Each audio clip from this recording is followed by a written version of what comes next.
Miller and the Cincinnati Bearcats men's basketball program have an opportunity to do something very special this season. I'll explain what that something is.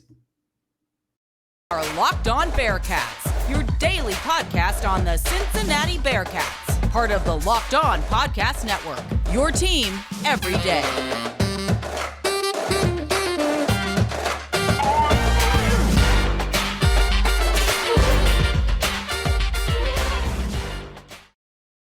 Hope you had a great weekend. Thank you so much for making Locked On Bearcats your first listen every day. We're free and available wherever you listen to podcasts, including on YouTube. If you're watching on YouTube, don't forget to hit that subscribe button and follow us to get an alert every time that we drop a new episode. My name is Alex Frank, your host each and every day here on Locked On Bearcats. We're part of the Locked On Podcast Network, your team every day. It is Monday, May 22nd, 40 days from now. The Cincinnati Bearcats are members of the Big 12. And the opportunity that Wes Miller and the Bearcats men's basketball program has this year is they can restore themselves as the signature program at the University of Cincinnati. Historically, they are the signature program when you think of the University of Cincinnati. Over the last few seasons, football, I think, has taken over as that. But with all that the Bearcats have done on the hardwood this offseason, the transfers they have landed, most recently over the weekend with Aziz Bandaogo, I already am forgetting if it's Bandaogo or Bandaogo. Aziz Bandaogo. The Cincinnati Bearcats have an amazing opportunity to restore themselves as the signature program on campus. And I think if Bandaogo is eligible this season, which that's the thing, he may not be. But think about this for a minute. Think about ESPN's Jonathan Givony had Bandaogo as his number 4 player available in the portal, and the Cincinnati Bearcats landed him. And obviously, when the news broke over the weekend, I'm sure most of you were ecstatic. I'm sure most of you, I had someone say to me on Twitter, hey, Cincinnati Bearcats are going to be on top in the Big 12 next year. And at first I'm like, whoa, pump the brakes. But then I thought about this. Why can't they be? Why can't the Cincinnati Bearcats be at the top of the Big 12?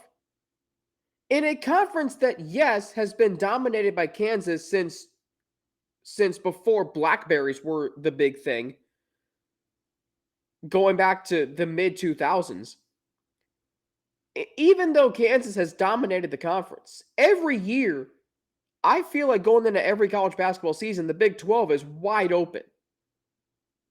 Any team can win that conference. Last year, you had 10 teams, and all 10 of them were essentially still playing for NCAA tournament hopes come the start of the Big 12 tournament. This year, you're going to have 14 teams. Would it shock you if all of them, or close to all of them, still had NCAA tournament aspirations by the time mid-February rolls around, or even all the way up to the conference tournament? The Cincinnati Bearcats, given what they have done this offseason, how they have retooled their roster, and Bandaogo is the latest example of that, and probably the biggest example of that. All of a sudden, I'm still being realistic with my expectations, and I hope you are as well. But I'm here to tell you that it's okay to have high expectations for this team this season because of the talent that is now on their roster. The fact that you were able to land transfers who everyone knew about, from CJ Frederick to Seamus Lukosius to now Aziz Bandaogo, you now have a roster that is absolutely capable of playing themselves into the NCAA tournament. And I thought what was really interesting I thought what was really interesting at the Day 1 tour here in Central Ohio on Thursday last week, Molly Alvey, women's volleyball head coach, I thought she said something. No, actually, no. I think it was more. I think about it was Katrina Merriweather who said this. It was Katrina Merriweather, women's basketball head coach, new women's basketball head coach, who said this. When the Bearcats played in the American Athletic Conference, and this was especially true last year, and this was especially true the last really 4 seasons for men's basketball. It's always been true for football, and in women's basketball was absolutely the case. Soon as you lost a game, your season was over. The Cincinnati Bearcats now are going to be in the Big 12. And from a basketball standpoint, if they are to drop a game to, let's say, Houston or, let's say, Kansas State, the season does not have to end. The season is still very much live because you're going to be playing competitive teams. The strength of schedule is going to be better. KenPom rankings are going to be better. There is a greater margin for error, and I don't think we're talking about that enough. The fact that if you drop a game as a Big 12 school, it is okay. Now, it's never okay to lose. As long as you learn from it, that's fine. But if the Bearcats drop a game, from a fan's perspective, it's not the end of the world. It's not the end of the season. When the Bearcats blew that 13-point lead to Houston last year in late January, not only was it crushing because they lost the game, but it was crushing in the fact that the season was essentially over because there were no more opportunities to earn quad 1 wins. They'd already played Houston twice. They didn't play Memphis until the very end of the season, and that wasn't probably going to do much anyway. Now, let's say you play Kansas twice in basketball next year. And if the Bearcats do drop both games, which is, likely, given Kansas is a very, very good program and the Bearcats are still in a rebuild mode, if you drop both games to Kansas by the end of January, the season does not have to be over because there's still so many good teams that you can play. Houston twice, potentially. West Virginia twice, potentially. Again, you can play any team twice in the conference. So that's what I'm most looking forward to. And the fact that you're able to land a player like Bandaogo, and the fact that we have a retooled roster combined with the return of Victor Locken, combined with and I was thinking about this the other day, the fact that the Bearcats are bringing in players like Rayvon Griffith, and the player I'm most excited about is Jizzle James. I don't know if any of you have watched this, but I'm a big fan of the show A Football Life on NFL Network. I've been watching that a lot lately. And one of the episodes I watched recently was on Edgerrin James, of course, the father of Jizzle James, Edgerrin, Pro Football Hall of Fame former running back of the Colts. And what's so great about this Bearcats program is they're landing players who have parents, fathers, who are Hall of Famers. Edgerrin James, at one point in time, was one of the best running backs in pro football on one of the best offenses in recent NFL history. And the fact that his son is now a member of the Cincinnati Bearcats, and they show Jizzle's commitment to Cincinnati in that A Football Life episode. How cool is that? That's now part of the Bearcats basketball program. Wes Miller has quietly the last 2 years been rebuilding this program. Now, he has an opportunity to restore it as its signature program. Big 12, best basketball conference in the country, Jordan Brand unis. It's all in his hands. The momentum that is with the Bearcats men's basketball program right now is immense. There's another reason for it. I'm going to get into that. Plus, I'm going to talk to you about how you should manage your expectations after the commitment of Aziz Bandaogo over the weekend. We will get into that after I explain to you how this episode of Locked On Bearcats is brought to you by Built Bar. So looking for a delicious snack, but you don't want all the sugar and calories, then you need the best tasting protein bar ever. Built. You got to try this. What makes Built Bar so good? Well, for starters, they are all covered in 100% real dark chocolate. That's right, real chocolate. And they come in unbelievable flavors like churro, peanut butter brownie, and cookies and cream. I'm not sure how Built does it, but these bars taste like a candy bar while maintaining the amazing macros. And what's even better is that they are healthy. Only 130 calories, 4 grams of sugar, and a whopping 17 grams of protein. And now You don't need to wait to get a box. All you have to do is head to your nearest Walmart today, walk to the pharmacy section, and grab yourself a box of Built Bars. You can pick up a 4-bar box of cookies and cream bar, double chocolate bar, or coconut puff. Or if you're close to Sam's Club, run in and grab a 13-bar box. Their hit flavors, brownie batter puff and churro puff. You can thank me later. Thanks for making Locked On Bearcats your first listen every day. We've got a lot of great stuff coming up on the show this week, including tomorrow. Russ Heltman, my colleague at All Bearcats and Sports Illustrated, going to join me to talk about Aziz Bandaogo's commitment, plus how he thinks the Bearcats are going to fare this season following his commitment. And as Russ texted me on Saturday, tourney time, that got the wheels going. Because, look, you mentioned the words NCAA tournament, and I have hosted this podcast for almost a year and a half. And I've been fortunate to cover the Bearcats through, and I've been fortunate to host this podcast through the transition from Luke Fickell to Scott Satterfield. I've been fortunate to host this podcast as the Bearcats make the transition to the Big 12. But I've yet to cover a football game. I've yet to cover an NCAA tournament game involving the Bearcats. I was fortunate to go to the tournament this year up here in Columbus. But the Bearcats in the NCAA tournament have not had that yet. So when you mentioned the words tourney time, that got me thinking, could this team go to the NCAA tournament next year? I think there's a very real chance. Now, what does make things difficult is the fact that there are 14 teams in the Big 12. It is going to be an absolute war in that conference next year. For teams like Houston, I mean, I don't care how good Houston is and how long they were number one in the country last year. The fact that they're not going to be able to feast on Tulsa and SMU and all the other teams from the American regularly. I mean, they too are going to face a potential Saturday, Monday, where they face two of the top teams in the Big 12. You finally feel like the Bearcats with Houston, for the first time in years, are on a level playing field. And the Bearcats roster, I believe it. And the Bearcats, look, they played Houston tough in 2 of the 3 games last year. The Cincinnati Bearcats roster right now, and again, we don't know if Bandaogo is going to be eligible this year. Justin Williams of The Athletic, who always does a great job with news like this. So what we know is this. Bandaogo,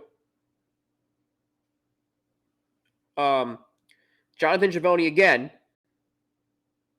he's transferring. Jonathan Givony said that he's transferring for his mental health. So who obviously, and I'm quoting Justin's reporting The Athletic, as well as Sam Viceni and more in The Athletic. He'll be trying to get Bandaogo a mental health waiver, which he would need to play right away. Now, that's interesting to me. So that's saying to me, if he doesn't get that, then he's not going to be able to play this season. Now, he does have 2 seasons of eligibility remaining. This reminds me a lot of James Hudson back in 2019. He transfers to Cincinnati. He doesn't play that season. He did get to play the bowl game. He did play in 2020. He's now an offensive lineman with the Cleveland Browns. But I remember that whole saga through essentially the whole offseason. It reached ahead in August.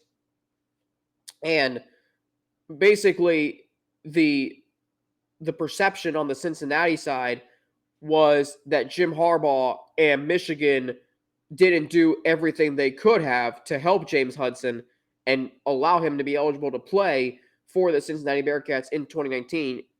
And now you hope this doesn't happen here with Aziz Bandaogo. Now, we're going to find out more this week what exactly this entails, if that means he has to sit out a year, which would be obviously crushing for me, for you as fans, because then you won't get to see him play. But if he does play, and again, the Cincinnati Bearcats realistically probably aren't going to win the Big 12 next year because there are some really good teams in that conference. We know that. But that doesn't mean the Bearcats are not going to be a competitive team. And by competitive, that's the thing. Bare minimum. And you look at the Big 12 standings last year and the teams who made the tournament. You look at the teams last year, and I've had this conversation with several people. What the Bearcats men's basketball conference record needs to be next year in order to reach the NCAA tournament. All right, here you go. West Virginia went 7-11, and they were a 9 seed in the tournament. You're telling me the Bearcats can't go 7-11 with the roster they have? And by the way, UCF is joining them. They swept them last year, the Bearcats, in 2 very, very competitive games. All right? TCU, Iowa State both went 9-9. And we're saying that the Bearcats can't do that? 500. And Iowa State, by the way, finished, and those teams tied for essentially 5th in the Big 12. If the Bearcats go 9-9, they're going to be a tournament team. As long as they don't fall flat on their face in the Big 12 tournament. As long as they do well in non-conference. But what saves them is there's no pressure on them in non-conference play. Again, as I mentioned in segment 1, the fact that the Cincinnati Bearcats, I mean, last year when they lost to Arizona and they got almost swept, I should say. They lost 2 games in Maui. And then they lose to Xavier. It felt like the season was over before it even began. This year, it's not going to be like that. It's not going to be like that because the Big 12 is going to save them because you're going to have so many opportunities to earn quad 1 wins in conference play alone. So, if the Bearcats can go at least 7-11, how are they not a tournament team? How are they not a tournament team? They can with a 7-11 record. If Bandaogo plays and they do that. If he doesn't play. Now, here's the thing if he does play. What's he going to bring? Obviously, a dominant front court presence. He averaged a double-double last season. He was terrific in the Elite Eight of the NIT when the Bearcats played Utah Valley out in Orem, Utah. And the thing the Bearcats have lacked the last few seasons is a dominant front court. Well, pair him with Victor Lockett and you're set. And then you add in the depth of Odi Oguama. If Bandaogo can't play this season, you do lose some depth. But what you have this year in the Bearcats roster, regardless of Bandaogo's status, is more versatility, more ways to score. And your front court is going to be key.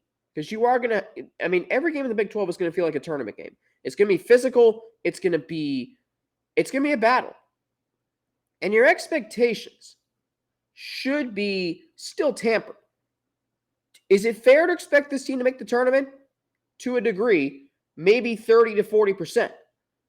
I would still say just hope this team is competitive in the Big 12 next year because it's going to be a battle. It's ambitious to think they can go to the tournament. Then again, they had a good team last year. If you put that Bearcats team in the Big 12 last year, they were in the tournament. 20-11 or whatever they were last year. I think they were 21-12.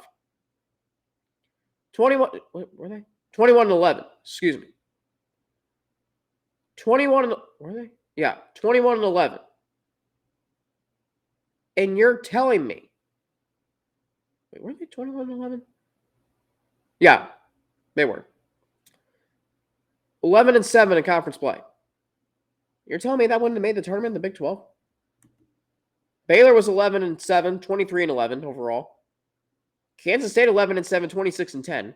Iowa State was 19-14. TCU 22-13. West Virginia 19-15. West Virginia lost 14 games and still made the tournament.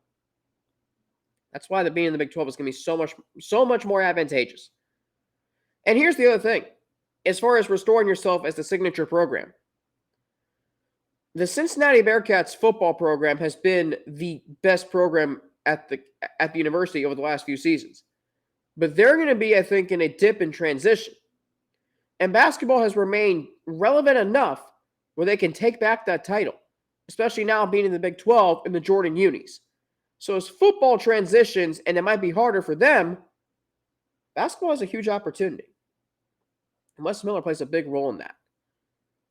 We'll talk more about Aziz Bandaogo, and we will look ahead to what should be a great week here on Locked On Bearcats, and we got a very special happy birthday in the Bearcats community today.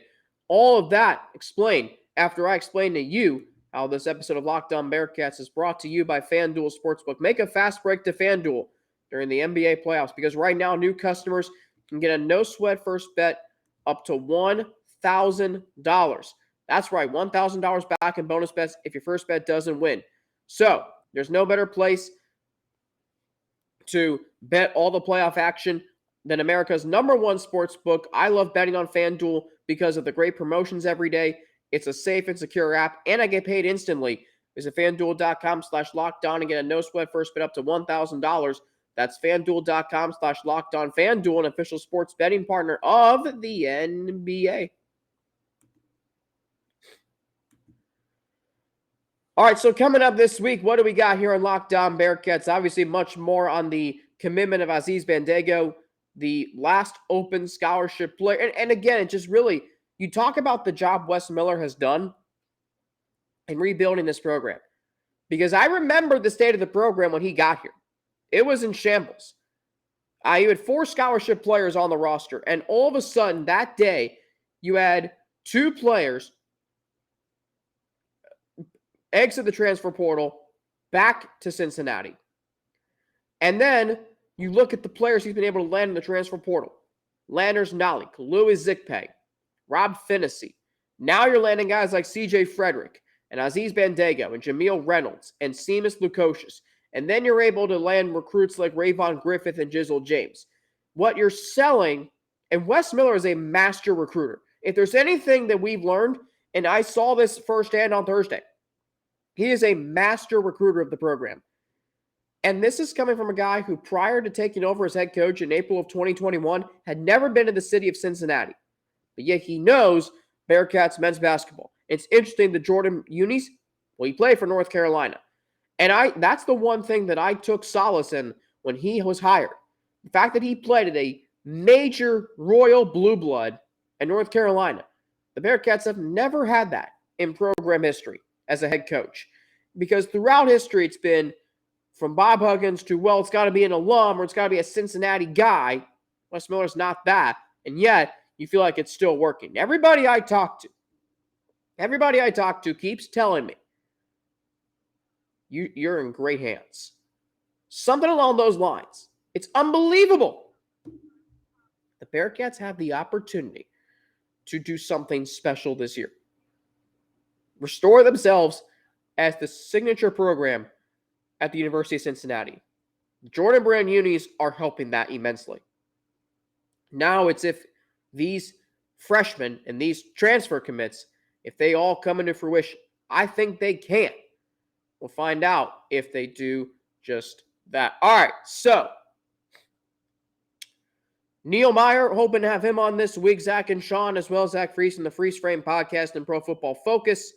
Sean from iHeartMedia Cincinnati. Of course, Russ Heltman joining me tomorrow. More on Aziz Bandaogo, more on the Bearcats men's basketball roster and how it's taking shape. And, of course, the latest from, we are entering a true period where there's not a lot going on. And June and July, we go down to 3 days a week.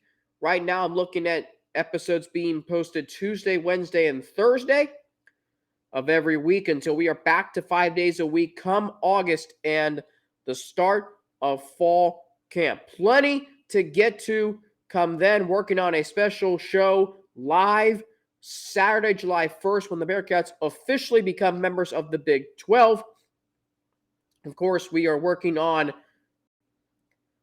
many more great things for the start of football season. 103 days away from the start of the Bearcats football season. The season opener Saturday, September 2nd at historic Nippert Stadium against Eastern Kentucky. 124 days away from the conference opener against Oklahoma. And then, of course, 40 days away from the Bearcats officially being members of the Big 12. And 111 days until the Bengals season opener, 126 until Bengals and Rams, and then 223 until the Bengals Chiefs. All right. That's going to do it for me today here on Locked On Bearcats and the Locked On Podcast Network, your team every day. Russ Heltman from my colleague from All Bearcats and Sports Illustrated joining me tomorrow on this show. I'm on Twitter, Frankie_92Ns, N-N-A-T-I, Instagram, AlexFrankNet_, email, Alex3Frank@gmail.com. For Locked On Bearcats, I'm Alex Frank. Have a fantastic rest of your day. Start to the week. I'm back tomorrow here on Locked On Bearcats, part of the Locked On Podcast Network, your team every day.